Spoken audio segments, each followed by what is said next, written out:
ये question JEE mains 2024 में है और ये एक मैट्रिक्स का सवाल है। सवाल इस प्रकार है, लेट ए एक मैट्रिक्स दिया हुआ है 2 1 2 6 2 11 3 3 2 एंड पी एक मैट्रिक्स दिया हुआ है 1 2 0 5 0 2 7 1 5। तो कह रहा है the sum of the prime factor of determinant of P inverse A P minus 2 I is equal to. तो हमको इसकी वैल्यू निकालना है और वैल्यू निकालना है, जो भी वैल्यू आएगी उसका प्राइम फैक्टर क्या होगा उसका जोड़ के निकालना है। तो इसमें इन्वर्स का एक मामला है। तो एक बार समझते हैं कि इन्वर्स का क्या होता है। कि अगर मान लेते हैं मेरे पास कोई एक मैट्रिक्स पी है और उसका इन्वर्स पी इन्वर्स है, तो इनको अगर मल्टीप्लाई करेंगे तो आई के बराबर आएगा। या फिर ऐसा भी हो सकता है कि पी इन्वर्स और पी करें तब भी हमारा आई के बराबर आ जाएगा। ठीक है, तो ये एक रूल है। अगर हम यहाँ पे इसी का मॉड ले लें, मतलब इसका मॉड ले लें, तो mod of P into P inverse की वैल्यू आ जाएगी mod of I. Mod of I मतलब 1 हो जाएगा। अच्छा, ये ए बी का मॉड है, अलग अलग कर सकते हैं, मॉड पी और मॉड पी इनवर्स। अगर इनको मल्टीप्लाई करें कभी भी 1 आएगा। ये भी एक वैल्यू, ये भी वैल्यू, जब मल्टीप्लाई करेंगे तो आंसर हमें 1 जरूर आएगा। तो अब हम सवाल शुरू करते हैं। तो हमसे बोला गया था कि मॉड निकाली या डिटरमिनेंट की वैल्यू निकाली P inverse A P minus 2 आई। एक चीज़ यहाँ समझते हैं कि यहाँ पे वैल्यू निकालनी पड़ेगी पी इनवर्स की, फिर ए से मल्टीप्लाई, फिर तो काफ़ी लेंदी समझ लग रहा है। तो हम अपना एक जैसे कुछ रूल्स या कुछ गुण का उपयोग करते हैं, प्रॉपर्टीज़ का इस्तेमाल करते हैं। तो हमसे प्रॉपर्टी में ये कहा गया था कि अगर आई है तो आई की जगह पे हम पी इनवर्स इंटू पी लिख सकते हैं बड़े आराम से, क्योंकि पी इंटू पी इनवर्स भी लिख सकते हैं और पी इनवर्स पी भी लिख सकते हैं। तो पी इनवर्स पी लिखने का मतलब ये है कि पी इनवर्स से पहले उसको हम कॉमन ले सकते हैं। तो यहाँ पे अगर हम पी इनवर्स को अगर हम कॉमन ले लें तो मेरे पास क्या बचेगा। ठीक है, पी इनवर्स को इधर से कॉमन लेंगे और पी को बाद में कॉमन ले लेंगे, तो बीच में जो बच जाएगा क्या बचेगा। जैसे पी इनवर्स इधर से कॉमन, पी इधर से कॉमन, तो बचेगा ए माइनस 2 आई के बराबर आ जाएगा।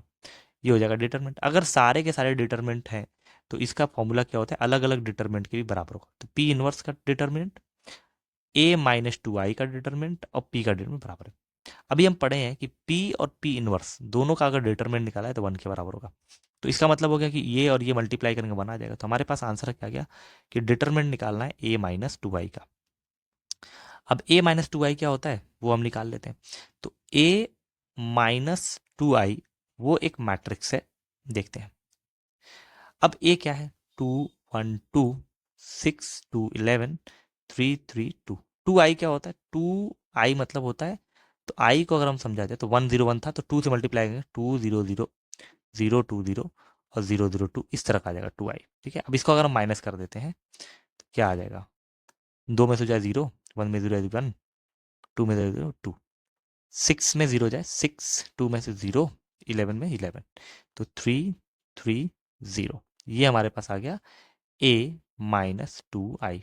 अब इस ए माइनस 2 आई का हमको क्या निकालना था, डिटरमिनेंट। अब इसका डिटरमिनेंट अगर निकाला जाए तो पहले हम रो से अगर खोलते हैं तो 0 आएगा, फिर -1। ठीक है, -1 जब लेंगे तो ये खत्म हो जाएगा, 0 माइनस 33, तो 0 माइनस 33 प्लस, फिर हम 2 को लेना पड़ेगा। ठीक है, जब 2 लेंगे तो ये खत्म हो जाएगा, 18 18 माइनस 0, तो 18 माइनस 0 आ जाएगा। तो ये हो जाएगा -33 और ये -1 मिलके +33, 18 दूना 36, तो मिला के हो जाएगा 69। ठीक है, अब इसकी वैल्यू आ गई 69 के बराबर। 69 को अगर हम लोग तोड़ते हैं, प्राइम फैक्टराइजेशन करते हैं, 3 से काटेंगे तो 3 से काटेंगे, 3 2 6, 3 6 9। अब 3 इंटू 23, ये भी प्राइम फैक्टर, एक अभाज्य संख्या है, प्राइम नंबर है, ये भी प्राइम नंबर, तो एक प्राइम फैक्टराइजेशन हो गया। तो हमारे पास जो ये पूरी वैल्यू थी, इसका जो प्राइम फैक्टर आया वो 3 और 23 आया। तो हमसे बोला है कि find the sum of prime factor of इसके। तो इसके जो प्राइम फैक्टर के जो सम हो जाएंगे वो हो जाएगा 3 प्लस 30, सॉरी 3 प्लस 23, तो इसका आंसर आ जाएगा 26 के बराबर।